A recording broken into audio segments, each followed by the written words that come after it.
You don't have to look far to find somebody, perhaps you know somebody this morning, who is dealing with memory loss. And once that surfaces in a family's life, then the conversations of where are we going to go, who are we going to turn to, become more and more the forefront of your conversation. So we have left the studios this morning and we are over at the Valley Residence, part of Ascension Living, talking with Heather Reynolds about what they are doing to help families dealing with this conversation. Good to talk to you today. Good to see you again. We've been kind of frequent flyers here. You know, we've been coming this way for a while, and I think it's great because really we're understanding, I guess, as a culture more and more about memory loss. We're realizing that it looks different for each individual person, and the early intervention is key. Yes. Am I right? That's correct. Mm-hmm. So, but then you have the choices that families can make about where to turn, and that's where y'all always stand apart, and you're not embarrassed to admit it. No. We try very hard to personalize the experience, and the resident is the one that's important. So we really cater to their specific needs, and try to meet them where they're at and make them or let them have the best life possible that they can have. So when you walk in, and if you've been watching the show, we've been here quite a number of times, and so I'll say it again, even from the decor, it doesn't feel like you're in any kind of a formal setting. It feels like you're in someone's home. That was all done very intentionally. Yes. Mm-hmm. But I have this sheet of paper, it's a packet. Yes. In my hand, and this is kind of where your separation starts, because people are going to fill out this form, and each resident here is going to have their life story known to your staff. That's and explain why that becomes so important. Yes, so this is the form you have, is called their life story. There's questions about their likes, dislikes, their life in general. Nicknames? Yes, just all kinds of little intricate details that our staff can learn and be able to kind of mold their care to simulate what it's always been. So to give an example, Heather was sharing with me about it. I think I'm going to have the story right. There was a man who is living here or was living here, and he had been kind of an executive in the boardroom or something, so to speak. And so Kala, who is the executive director here, realized that, and she began to bring him into meetings. Yes, actually the staff meetings, yes. And he opened up because it was something that's what he's done, and that's his life, that's who he is. So. But you couldn't have done that if you didn't have this. That's exactly right, yes. Another example, a lady who her family said to you, you know what, Mom always loved to wash dishes. Yeah. I can relate. So she washes the dishes. Yes, in her life, that had kind of been her alone time, because her kids didn't want to wash dishes. So that's kind of was her me time, and so that's something she does here and enjoys it. So I would think that there becomes this real support network between the staff and the family, because the staff really needs the family to talk and communicate as time goes by. Right. But man, the family needs that right back. Yes, that's true, and that is such an important relationship to have. It goes both ways with the staff and the family and the resident too. So I mentioned Kala. Y'all have met her before as we've been over here. She cannot do everything. No. You do have a full staff. So also part of what you do is you train. They go through kind of ongoing education, right? Yes, we actually have our own education program for our staff. It's called Dementia 101.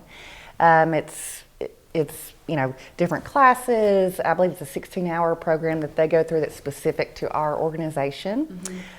That is topped off with Dementia Live, which is like a simulation type thing where you learn or you can feel what it's like to have sensory changes or cognitive, decline. So, do the family members also have that opportunity when they begin to move in here?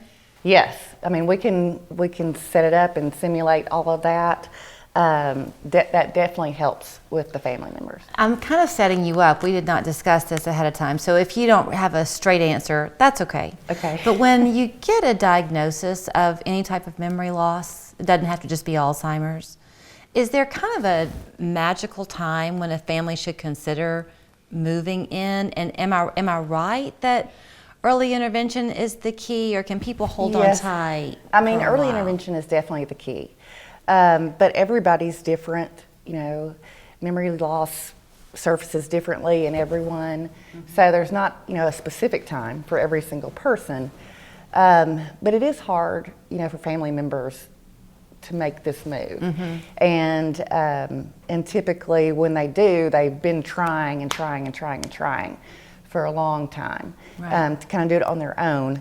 So once they make the decision and decide this is what they're going to do, after the residents have kind of been here, for a little bit, it typically is a huge relief to the entire family, to have them here and to see their care and to see them being taken care of properly. When we go up to the mountain, to Alexian Village, we'll talk often about the friendships that are created there, people moving from all over the world, really, to live there. Do you see friendships emerge here, too? Oh, yes, for sure. And that's why we have the neighborhoods kind of set up the way they are.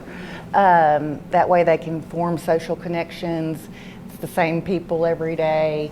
The activities that we provide, they definitely feel like they're family members with each other. I'm sure that one of the key concerns for families when they're coming is the safety, because probably what they've experienced is mom or dad getting up during the night, and what if they wander off? Right. All of your doors are protected. That's right. And then we also have courtyards. So if one of the doors were, unlocked for whatever reason, there are courtyards, and then there are fences and all that. So it's definitely secure. We don't want anybody to get hurt. And what about coming and going and visiting? Is it just kind of an open policy? It is right now. I mean, family members can come in and visit whenever they want to.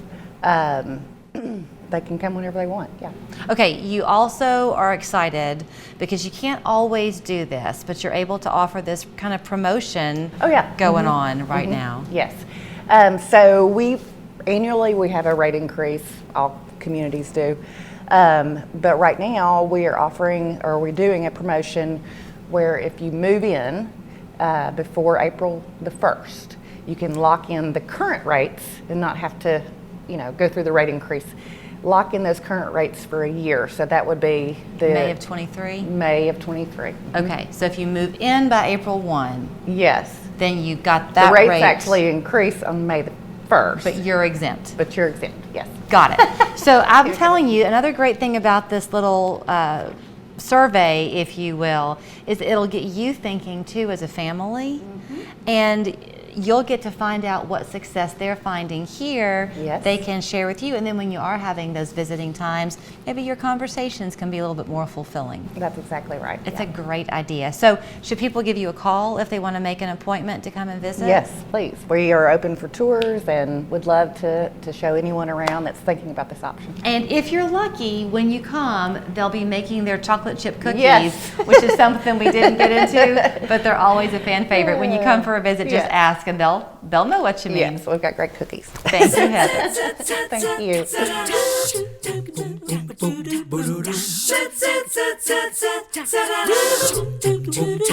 you.